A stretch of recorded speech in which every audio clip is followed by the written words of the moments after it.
Magandang araw, tanghalit, gabi sa inyong lahat. Ito nga po pala guys, si Mac Jen Labrador ang nagbabalik.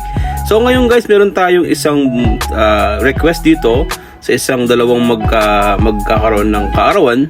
At kami ay gagawa ng isang signage para sa birthday na si Nadia at Lerma. So ngayon guys, ayan o, nagkakat ako ng pattern na tracing. At gamit ko is yung styrofoam stick heat gun para mas mabilis yung pagkakat ko at para maging mas may smooth at maayon sa letter na aking tinitrace.